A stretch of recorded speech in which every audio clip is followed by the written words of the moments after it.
Selamünaleyküm değerli dostlar, Dost TV'nin kıymetli izleyicileri, gönül dostları. Yepyeni bir programda, Çocuk ve Aile Rehberi programında birlikteyiz. Bugün programın ilk bölümündeyiz. Sizlerle birlikte çocuk ve aile üzerine inşallah uzun soluklu bir yolculuğa çıkacağız. Bendeniz Ebu Bekir Ertem. Ben de sizler gibi belki izleyicilerimizden aile olan var, aile adayları var, babalar var, anneler var, anne baba adayları var. Onlardan biriyim efendim. 38 yaşındayım. Yaklaşık 13 yıl, 4 aylık evliyim. 3 tane emanetimiz var. 2 tane kız, hanımefendi, 1 tane erkek. Bunları açıklamamın sebebi aslında bazen biz bir şeyleri konuşuyoruz. Sen yaşıyor musun? Sen anlattıklarını nereden biliyorsun? Sen beni biliyor musun hele diye sorulduğu için işe bir empati boyutuyla baktığımı da ifade etmek adına bunları sizlerle paylaşmak istedim hemen programın girişinde. Elhamdülillah 160 ay geride kalmıştı yaklaşık 3 gün önce evliliğimizde. Şükürler olsun. Sorunlar var, şikayet yok. Psikolojide bir kaide vardır efendim. Belki programa başlarken ilk vereceğimiz mesaj. Ne yaşadığından daha çok, ne yaşadıktan sonra ne yaşıyorsun? Ne yaptığından daha çok, ne yaptıktan sonra ne yapıyorsun? Çünkü ilk etapta başına gelenler bazen bilmediğinden dolayı, bazen elbette kader, alın yazısı, imtihandan dolayı ama sonrasında yapacakların senin farkındalığın ve bilincinden dolayıdır efendim. Bu programda sizlerle bunları konuşacağız. Bazen olacak babayı konuşacağız, bazen olacak anneyi konuşacağız. Bazen çocuğu, bazen spesifik sorunları konuşacağız. Belki bir hareketliliği konuşacağız. Belki bir uyku problemini konuşacağız. Şimdi ben programı ilan ettiğimden beri gelen sorular var. Eşim benimle ilgili değil. Çocuğum tırnak kemiriyor, parmak emiyor. Ya da çalışma hayatına başlayacağım, acaba kreşe mi göndereyim çocuğumu yoksa bakıcıyla mı devam edeyim?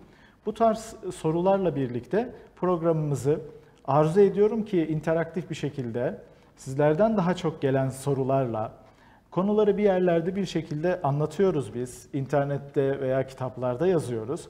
Ama problemle karşılaştığımızda nasıl oluyor?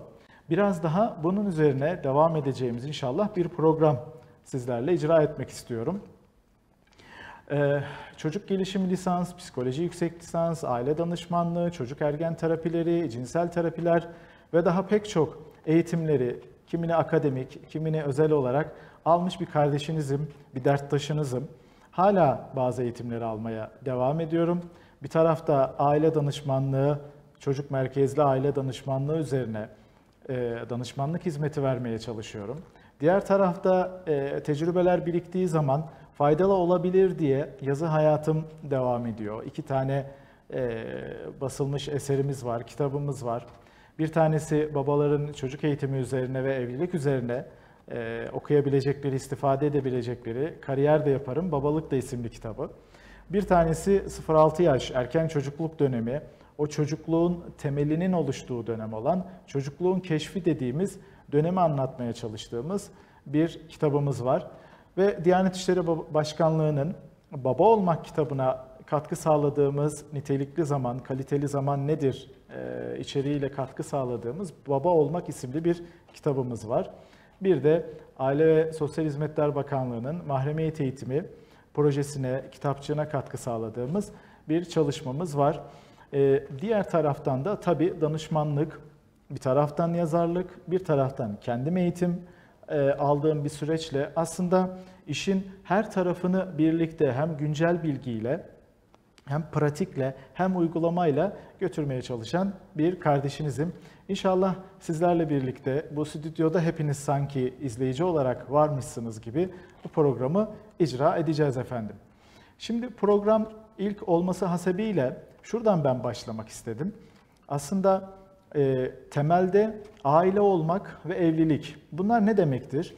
Çünkü bazen bilmediğimiz bir kurumu, bilmediğimiz bir sorumluluğu konuşurken tanımını ve açıklamasını bilmediğimiz için de bocalayabiliyoruz.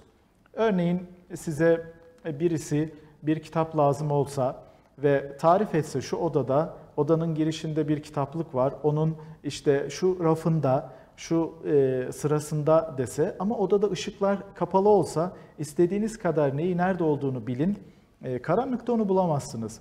Bilgi de bazen neyin ne olduğunu bilmemekte, tanımını bilmemek, nedenini bilmemekte insanı ciddi anlamda zorlayabiliyor. Ve bu sefer içgüdüler devreye giriyor.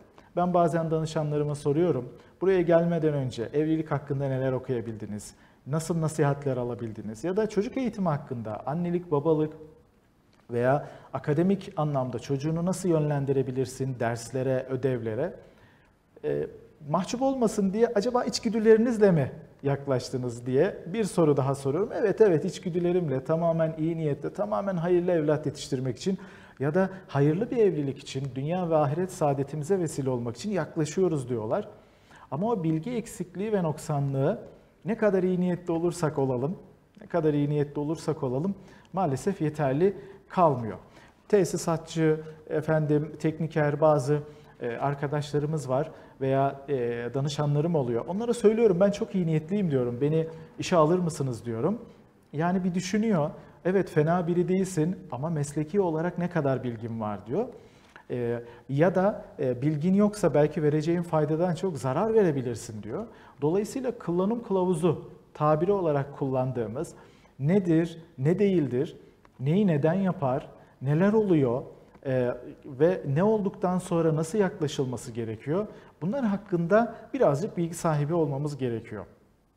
Eğer rol modellerimizde olamadıysa, sağlıklı, çok da sağlıklı olmayan bir ailede sabırla, küskünlükle, işte kendini bastırarak belli bir noktada ilerlemeye çalışan bir ailede yetiştiysek, problem çözme yöntemleri bizimle paylaşılmadıysa, ben ne dersem o olur gibi, ben dedim oldu ya da çocuk için sabredilen, Allah rızası için sabredilen ama pratikte bir çözüm yöntemi sunulmayan bir ailede yetiştiysek, evet o zaman da insan çözme noktasında ben bunları hiç görmedim, bana böyle hiç yaklaşılmadı ki diye kendisini ifade edebiliyor. O yüzden birazcık bugün temelde birkaç cümle çocuğun, ailenin, evliliğin anlamı ve kavramı üzerine birkaç cümle kuracağım ve ondan sonra pratikte birkaç soruyla da sizlere bugünkü programı tamamlayacağız efendim. Aile, evlilik. Öncelikle insan bir hanımefendi ve bir beyefendi olarak bir araya geliyor. Sevinçli bir gün. Tabii ki kimse kötü olsun diye değil. Herkes dünya ve ahiret hayırlısıyla saadeti için bir araya geliyor. İyi günde kötü günde diyor. Ama oynayarak, ama dua ederek, ama sohbet ederek bir yastığa baş koymak üzere imza atıyor. İşte evlilik cüzdanı alıyor. Biz bu kişiye evli insan diyoruz. Hayatımızda herkes bu işlemleri, resmi işlemleri gerçekleştirdikten sonra evli olabiliyor. Ama gelin görün ki aile olunamıyor. Herkes evli olabiliyor ama aile olamayabiliyor. Evlilik için ne gerekli? Bir arada yaşama çabası, birbirine katlanma, birbirini idare etme. Aile için ne gerekli? Sevgi, merhamet, şefkat, güven, iletişim, sohbet, muhabbet. Bunlar olmadan olur mu? Oluyor. Evet oluyor. Küs küs birlikte aynı evi paylaşmaya çalışıyor. Farklı odaları kullanarak, aynı yatağı paylaşmayarak, birbirine hep sataşarak, kavga ederek, laf dalaşında bulunarak, dedik ya birlikte yaşama çabası evlilik. Baktığımız zaman basit tanımlarla konuşuyorum efendim. Ve aile olmak için daha farklı şeylere ihtiyaç oluyor. Tabii dışarıdan baktığımızda, yoldan geçerken, işte komşumuzu gördüğümüzde, arkadaşımıza dışarıdan baktığımızda değil, içine de girdiğimizde gerçekten hissediliyor. Orada bir iletişim var mı? Orada bir etkileşim var mı? Yoksa bu ne böyle ya, bu kime çekmiş diye, örneğin ebeveyni olduğu, annesi veya babası olduğu çocuğu tanıyamıyorsa, eşinin sevdiği yanlarını, hoşnut olmadığı yanlarını bilmiyorsa, eşiyle bir problem yaşadığı zaman nasıl çözüleceğiyle alakalı diyaloğu yoksa, değil mi? Şeffaflık, kendini ifade etme, kendini paylaşma yoksa, mahremiyet, sır saklama yoksa, orada biz nasıl bir aileden bahsedebiliriz ki? Ama yakınlaştığımız zaman bunu biraz daha hissedebiliyoruz. Birlikte vakit geçirdikçe evet burada anlamlandıramadığım bir tat var diyebiliyoruz. Ne kadar hoş bir aile diyoruz. İşte o hoşluk, o tat bu az önce saymaya çalıştığımız güven ortamı, mahremiyet ortamı, iletişim ortamı, açık, şeffaf, gizli saklı olmayan bir ortamda bunlar gerçekleşmeye çalışıyor. İnsanlar birlikte yaşama çabasında bulunurken bu evliliği ne zaman ki güvene, iletişime, açık iletişime, kendini paylaşmaya, kendini ifade etmeye, güvenle bırakmaya, kendine ait hissetmeye doğru çevirebiliyorsa o zaman orada bir aile var diyebiliyoruz. Bu ailede kimine göre meyve, kimine göre bir nasip, kimine göre tabii ki nasip en başta ama istekle, isteksizce her ne sebeple olursa olsun belli bir ideal, belli bir hedef üzerine bir de çocuk dünyaya geliyor. Peki çocuk kimdir? Çocuk üzerine baktığımız zaman iki tane tanım karşımıza çıkıyor ve o tanımları birazcık içselleştirebilirsek aslında kendi çocuklarımıza bakarken de biraz daha rahat ve sağlıklı bakabiliriz diye düşünüyorum. Nedir bu? Birincisi dünyaya gelmiş ve belli ihtiyaçları karşılanmak üzere bu dünyada var olmaya çalışan bir canlı. Belli bir ihtiyaçları var. Ne bu ihtiyaçlar? Sevgi, ilgi, şefkat, merhamet, oyun, konuşma, iletişim. Bunlar çocuğun ihtiyaçları ve dünyaya geldiğinde fizyolojik olarak dünyaya gelmesine rağmen ruhsal yapılanması akıl bali olana kadar tamamlanırken ihtiyaçları olan bu az önce saymış olduğum ilgi, sevgi, oyun, şefkat, merhamet, sohbet, vakit ayırma, karşılıklı olarak vakit geçirme, bunlar çocuğun ihtiyaçları. Bir başka tanımda ise belli içgüdülerle dünyada var olmaya çalışan ve kendisinin bile bazen ne oluyor ya bana dediği, tabii ki bu kadar açık anlamlı demese de içgüdüleriyle ihtiyaçlar dedik ve bir de içgüdüleriyle, içsel yönelimleriyle bu dünyada var olmaya çalışan bir varlık. İçgüdüler ne? Fıtrat, mizaç, kişilik, karakter, hazır bulunuşluk. Şimdi bu içgüdüleri, iç dürtüleri bilmediğimiz zaman, iç sesleri, iç yönelimleri bilmediğimiz zaman kafamızdaki bir şablon illa bu böyle olmalı diyebiliyoruz. Biraz kısa bunları tanımlayalım. Mesela mizaç, Allah'ın çocuğa sadece ona has ya da bir insana sadece ona has vermiş olduğu özelliklere mizaç diyoruz. İnsan toplumu içerisinde sana has özellikler, bana has özellikler, eşine has özellikler. Bunlar ne olabilir?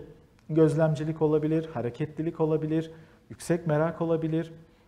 İçine böyle derinleşen, daha duygusal bir yapı olabilir. Paylaşımcılık olabilir, tutumluluk olabilir.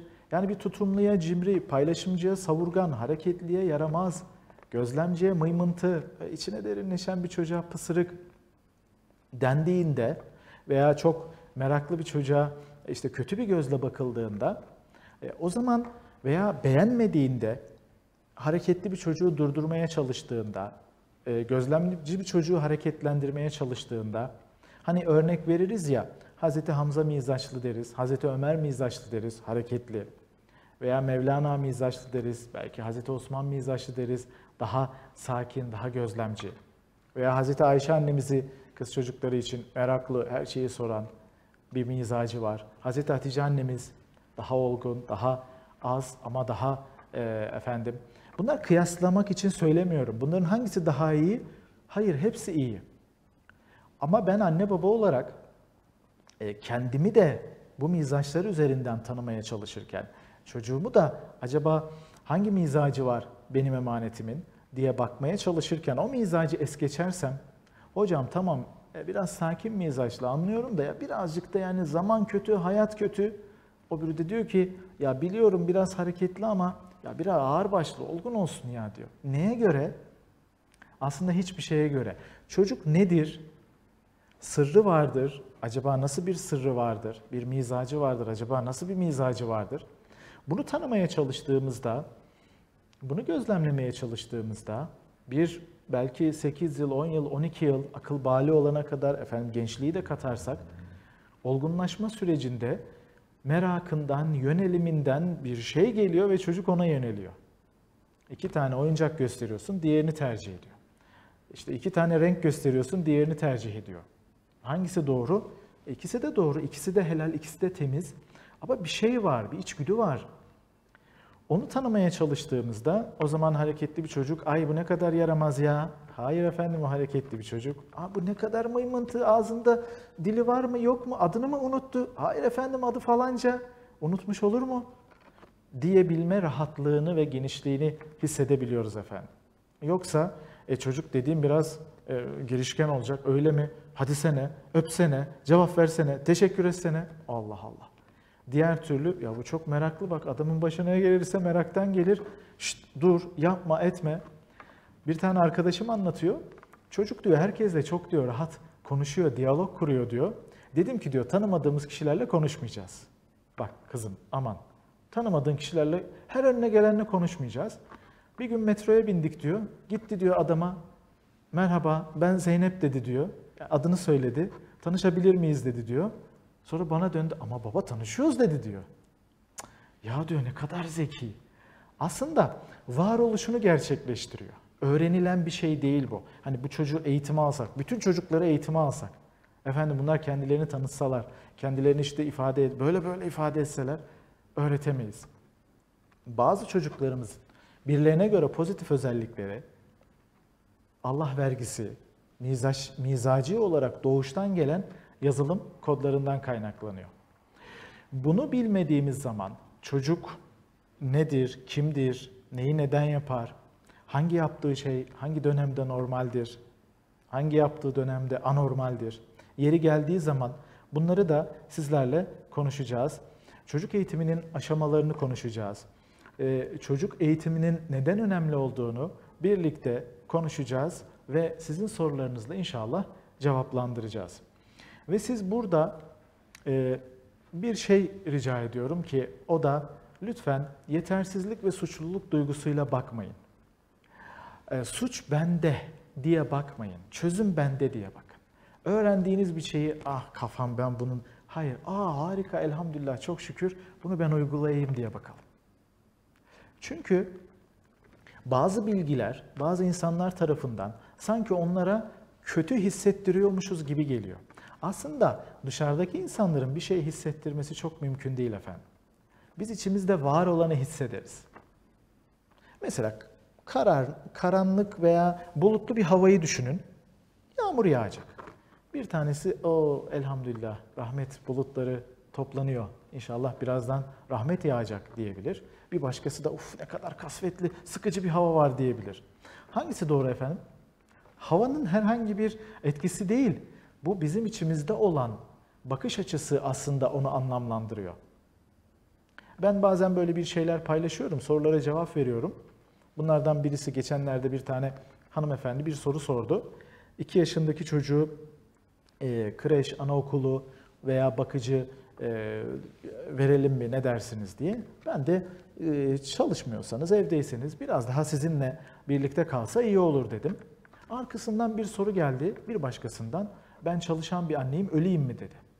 Hayır efendim ben çalışan anneyim, bana ne önerirsiniz diye sorabilirsiniz. Sorabilirsiniz. Bu bizim size hissettirdiğimizden, okuduklarınızın size hissettirdiğinden, izlediklerinizin size hissettirdiğinden ziyade aslında biraz da bizim içimizde olanın hissetmemize vesile olmasından kaynaklı olduğunu unutmamamız gerekiyor. Ve aldığımız bilgiyi ben sizi zor durumda bırakmak, efendim kötü hissettirmek, utanmıyor musunuz, ne biçim ailesiniz, ne biçim şöyle değil. İnancımda da o var. İnanıyorum ki İslam'da böyle. Psikoloji de bunu tavsiye ediyor. Bir şeyleri öğretmek için mümkün mertebe pozitif yöntemlerle yaklaşmak gerekiyor. Sıkıştırarak, tehdit ederek, kıstırarak, onu kötü hissettirerek, özellikle aşağılayarak, kıyaslayarak değil. Elimden geldiğince negatif bir dürtüyle değil de pozitif bir önermeyle yaklaşmak istiyorum. Ve bazı yaklaşımlarımda da elbette vereceğim olumsuz örnekler belki ailenizde olabilir, kendinizde olabilir. Rica ediyorum bu örnekleri varsa çözümü üzerine eğer devamını da izleyebilirseniz, dinleyebilirsiniz ya da yarıda kaldı çözüm önermemişsek veya takılan bir şey olduysa zihninizde hemen mail atarak, mesaj atarak bizlere ekranda gördüğünüz iletişim numaralarından hemen sorabilirsiniz. Ya da cocuk-ve-aile-rehberi@gmail.com mail adresimizden de program sonrasında denk gelirseniz programımıza mail atabilirsiniz. Ya da şu an ekranda yansıyan telefon numaramızdan direkt arayıp sorabilirsiniz. Şimdi birkaç tane program sonuna doğru yaklaşırken birkaç tane soruya cevap vererek programı biraz daha uygulamalı olarak sürdürmek istiyorum. Şimdi ilk sorumuz Yeliz Hanım. Biz programı duyurduğumuzda bize bir soru sormuş. Teşekkür ederim öncelikle ilgi ve alakasına. Hayırlı günler hocam demiş. Kızım 35 aylık. Bu zamana kadar izin kullanarak çocuğumu kendim büyüttüm. Artık işe başlamam gerekiyor. Bakıcı ile evde mi devam etmeli yoksa kreş mi uygun olur? 35 aylık yani yaklaşık 3 yaşı doldurmak üzere. Evet, resmi olarak bir kreşe gidebilir. Ama eğer güvenilir bir bakıcı varsa, bireysel bir bakım verenle ilgili bir, onu tanıyacak, anlayacak bir bakıcıyla en az şöyle bir yıl daha devam etse iyi olur diye tavsiye ederim. Eğer özel bir durumu, gelişim geriliği, uyarın eksikliği yoksa çocuğunuzun. Bir başka soru. Selamünaleyküm hocam. Aleykümselam. 29 aylık kızımın el tırnakları genellikle ağzında. Eli, tırnakları ağzında. Öyle ki kitap okurken, etkinlik yaparken veya bazen de dikkat çekmek için tırnaklarını ısırıyor, koparıyor. Ne önerirsiniz? Şimdi bu dönem çocukları 2 yaş, 3 yaş, 4 yaş, 6 yaş, 7 yaşta dahi bazı eli ağza götürme davranışları davranış bozukluğundan kaynaklı değil. Bir kaygılandığında, bir korktuğunda ya da bilmediği bir ortama girdiğinde çocuğun eli ağzına gidebilir. Burada hemen bir tırnak yeme alışkanlığı veya işte parmak emme alışkanlığı olarak görmemek lazım. Bir kaygı var, bir belirsizlik var. Yetişkinlerde de oluyor bazen. Yetişkinlerde de hani belki sizlerde de oluyordur. İnsanın eli hemen ne yapsam falan derken eline tırnağı ağzına gidebiliyor.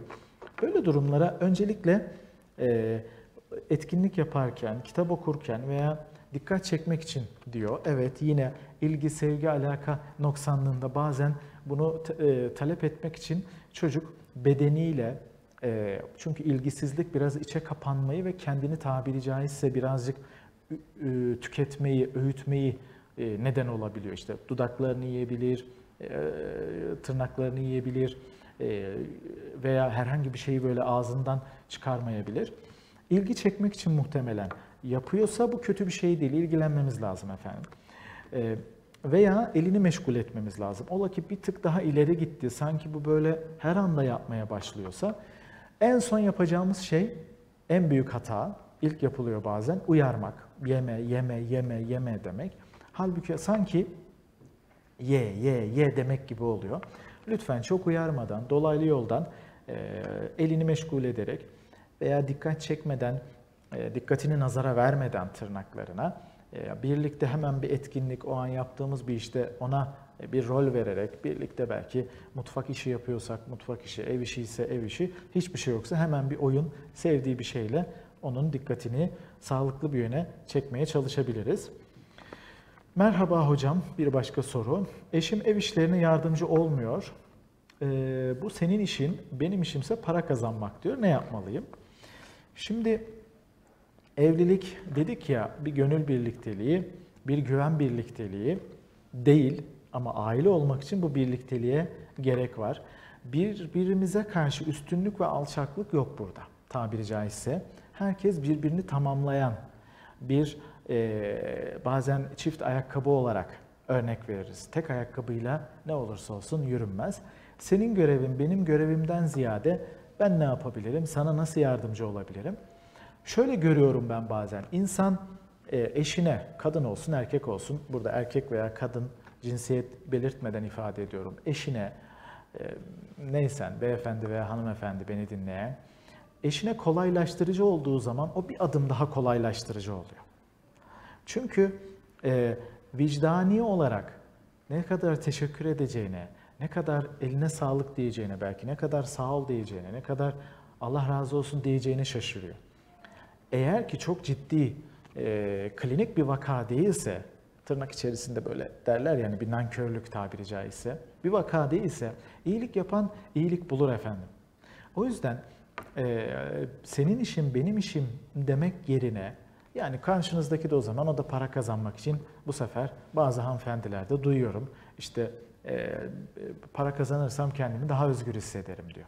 Mesele para kazanmak kazanmamak da değil. Evet, bir hanımefendi çalışabilir veya bir beyefendi helal dairede, ahlaki dairede, meşru dairede belki rızkını temin etmeye çalışabilir. Ama burada efendim evliliğin birlikteliği, güveni, paylaşımı için gücümüz yettiğince birbirimize yardımcı olmamız lazım. Kadın işi veya erkek işinden ziyade birbirimize ne kadar yardımcı olabiliriz diye tamamlayıcı bakmamız lazım. Yıllar önce bir danışanım anlatıyor. Eşim diyor, babamla içeride oturuyor, yemekler yendi diyor. Biz de mutfakta diyor, anneciğimle bulaşıkları yıkıyoruz diyor. Bir ara eşim geldi diyor, hanım dedi diyor, babanın çayı bitti, geri gitti diyor. Hocam dedi diyor, insan bir boş bardağı dahi getirmez mi? Evet aslında ama çok da iyi bir insan eşi. Ben daha önce de bir görüşme yapmıştım. Peki buradaki motivasyon ne? Sen niye böyle bir şeyi düşünemiyorsun acaba? Yani bilmiyorum ki, o onun görevi diyor. Ben sadece haber veririm, talimat veririm, isterim. Neden? Çünkü ailemde böyle gördüm diyor. Yine böyle bir Ramazan ayı çok değerli bir dostumuza misafir olmuştuk. Yemeklerden sonra işte beyefendiyle bir kenara çekildik, sohbet ediyoruz. Çaylar geldi efendim. Benim çayım bitti. Beyefendi işte hanımefendiye seslenip hocamın çayı bitti, doldurur musun? Baktım mutfak görünüyor. Dedim ki şurası mutfak, istersen sen de alabilirsin. Bir sonrakine ben de alabilirim. Eşini rahatsız etmeye sanki gerek yok. Evet ya, hiç düşünmedim demişti. Niye? Çünkü biz ailemizde böyle gördük. Emreden, hizmet eden. Aslında emretmek değil, rica eden ve o ricayı karşılayan, gücü yettiğince. Evlilik böyle bir tamamlama ile giderse çok kıymetli olur ve bunu çocuklarımız da bir model olarak alır ve ileride hayatında da uygular efendim. Yıllar önce bir cenaze vesilesiyle kırsal bir yere seyahat etmiştik, ziyarete gitmiştik. Cenaze ortamından etkilenmesin diye o zaman küçük olan kızımı şöyle bir etrafı dolaştırmaya çıkmıştım. Etrafla alakalı ona bazı işte burada şu var, şurada şu var, bazı yerleri tanıtıyordum. İlgileniyordum sizler gibi, çocuklarınızla ilgilendiğiniz gibi. Oradan bir çocuk yanımıza yaklaştı ve bana dedi ki sen onun bakıcısı mısın dedi. Yok dedim, ben onun babasıyım. Babalar çocuklarıyla ilgilenmez ki dedi. Allah Allah, niye öyle düşünüyorsun dedim. Çünkü benim babam dedi çalışır dedi, annem bizimle ilgilenir dedi. 2. sınıf öğrencisiydi, 8 yaşlarında bir hanımefendi. Yani zihnindeki kodlamayı düşünebiliyor musunuz? Bunu bir 10 yıl sonrasını, bir 20 yıl sonrasını düşünün. Evlendiğini düşünün, eşine yaklaşımını düşünün. Pozitif veya negatif. Yani pozitif ama değersizlik duygusuyla, negatif ama yetersizlik duygusuyla. Bunlar küçük, evet şeytan ince ayrıntıda gizlidir derler ama ilim de ince ayrıntıda gizlidir efendim. Böyle küçük pozitifliklerle insan hayatını çok kıymetli noktalara taşıyor. Çok kıymetli noktalara taşıyor. Düşünün en nadide eserler neler? Altın ve onun türevleri, kıymetli madenler. Nasıl tartılır? Milimetrik hassas terazide. Santiminin bile lafı olur. Ama kuyumcu terazisinde tartılanla işte kantar dediğimiz tonaj terazisinde tartılan aynı değildir. Kuyumcu terazisi gibi en küçük ayrıntının da çözümün orada saklandığını bilmek, o küçük ayrıntıyı ne var ya bu kadar abartmaya gerek var mı ki demeden ilgilenmek, karşılık vermek, muhabbet beslemek gerekiyor birbirimizle diye düşünüyorum. Bir başka soruya geçelim. Hocam selamünaleyküm. Eşim benden tartıştığımız zamanlarda güler yüz bekliyor. Uzatma, senden soğuyorum diyor. Ben de hatasını anlasın diye bazen de biraz sinir oluyorum. Konuşmak istemiyorum, ne yapmalıyım? Evet, evliliklerde tartışmalar aşırı normal. Aşırı normal. Tartışmayan bir evlilik yoktur. Yoktur efendim. Tartışmayan, çatışmayan. Ama Mutlu evliliklerde ve huzurlu evliliklerde şu var, tartışsa da çözüm üretebilen, bir şekilde tekrar barışabilen ya da tekrar düzeltebilen evlilikler. Şimdi tartıştığımız zaman hiçbir şey yokmuş gibi eşimizden, hanımefendiden ya da beyefendiden. Oluyor bazen beyefendiler de küsüyorlar, çekiliyorlar, konuşmuyorlar. Hanımefendiler de küsüyorlar, konuşmuyorlar. Ne olursa olsun bir kere iletişimi kesmemek gerekiyor. Veya hiçbir şey yokmuş gibi hadi unutalım dememek gerekiyor. Oturup, tabii ki bir kaidedir. Problem anında çözülmez. Hadi kalk bu problemi illa çözeceğiz. Hadi kalk düzelteceğiz. Hadi kalk böyle yatamazsın.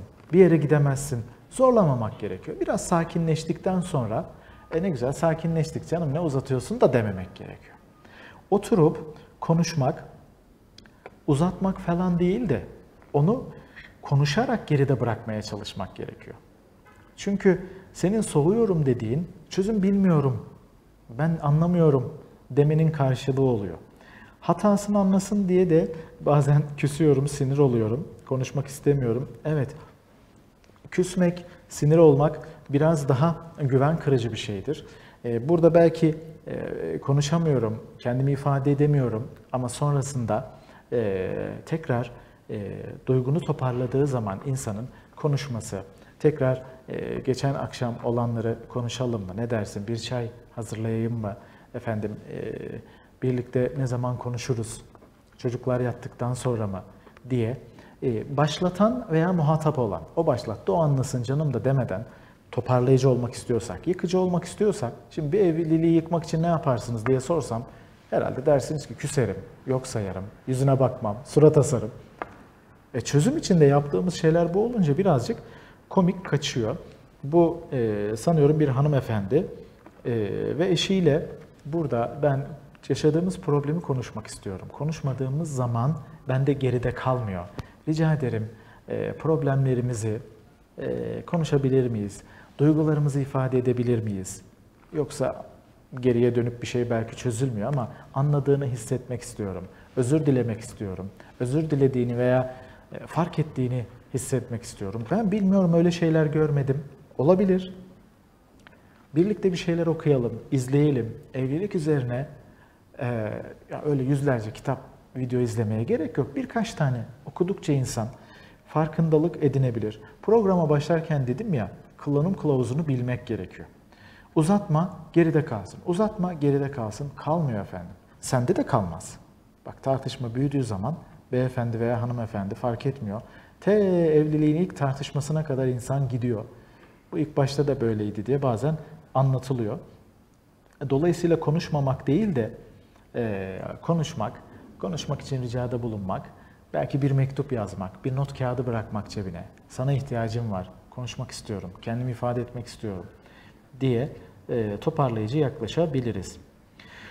Bir başka soruya geçelim. Vaktimiz biraz daraldı ama bunu da cevaplayalım. 43 aylık bir kızım var, yeni kardeşi oldu ve onu çok kıskanıyor.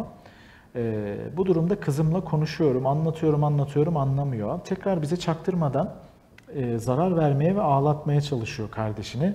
Bazen uyandırmak için mahsus yaramazlık yapıyor. Artık bıktım kızıma laf anlatmaktan. Sizce ne yapmalıyım? Bebeğim de henüz 2 aylık oldu. Evet, Hanife Hanım. 43 aylık bir kızınız var. Yani yaklaşık 4 yaşına, 3,5 yaşını tamamlamış. 4 yaşına doğru ilerliyor. Bebeğiniz 2 aylık. Şimdi kıskançlığın, çocuklardaki kıskançlığın en önemli nedeni duygusallıktır. Duygusal eksikliklerdir. Yetişkinlikte de var biliyorsunuz kıskançlık. O biraz zihinseldir. Çocuk yani burada nereden oldu bu kardeşim ya deyip kıskanmaz. Aslında bir ilgi ihtiyacı azaldıysa ya da üçüncü bir neden de şu olabiliyor. Henüz uyanmamış bir olumsuz davranış uyandırılabiliyor. Yani daha kardeşi doğmamış, seni de çok seveceğiz, tamam mı? Kardeşini de seveceğiz. İşte sen de bizim için çok önemlisin, tamam mı? Kardeşin de önemli. Bu konuşmalara gerek yok. Bunlar içerideki duyguyu uyandırıyor. Hazreti Yusuf kıssasını hatırlayın efendim. Yakup Aleyhisselam bir rüyasını kardeşleriyle paylaşmamasını Yusuf Aleyhisselam'a konuşuyorlar ya, orada bir kıskançlık, biraz fazla sevgisi Yakup Aleyhisselam'ın Yusuf Aleyhisselam'a doğru yöneliyor ve ona, kardeşlerine göz kulak olsun diye diğer kardeşini veya bazı tedbirler, bazı tavsiyeler, bazı nasihatler ediyor. Bazen insan nasihat ediyorum, öğretiyorum, koruyorum diye bazı duyguları uyandırabilir farkında olmadan. O yüzden biraz normal yaklaşmak, bu duyguyu uyandırmamak gerekiyor. Mantıklı ve kasıtlı olduğunu bir kere kenara bırakalım. Böyle bir çocuk, 43 aylık çocuk kardeşine kendini mantıksal olarak kıskançlık üzerine kurmaz. Ama duygusal olarak eğer konuşuyorum, anlatıyorum, anlamıyor diyorsunuz ya, lütfen artık bir şey anlatmayın. Bu sebep olmuş olabilir, bu sebebi bir söndürelim. Kıskançlık kavramsal olarak artık evde olmasın. Onun yerine mümkün mertebe 2 aylığın hemen temel ihtiyacını karşılar karşılamaz kızınız ablaya yönelmeye çalışın. Onunla oynayın, onunla ilgilenin. Kıyaslayıcı şeyler kurmayın. Elinizden geldiğince bu kıskançlığı biraz daha yönetilebilir boyuta getirebilirsiniz. Yoksa daha çok konuştukça daha çok kendinizden de, bebekten de sadece kıskançlık olmaz, Allah korusun diğer tırnak yemedir, regresyon deriz, alt ıslatmaktır, parmak emmektir, gece korkularıdır. Yani başka şeyler de ortaya çıkabilir. Efendim, birkaç soru daha var ama bugünkü bize ayrılan vaktin sonuna gelmiş bulunuyoruz. Lütfen bizi program boyunca telefonlarınızla, mesajlarınızla ve maillerinizle yalnız bırakmayın. Birlikte sizin benzer sorularınız da varsa çocukveailerehberi.gmail.com'dan ve telefonlarımızdan ve WhatsApp hatlarımızdan sorularınızı bizimle paylaşın. Önümüzdeki hafta tekrar görüşmek dileğiyle. Allah'a emanet olun. Hoşça kalın.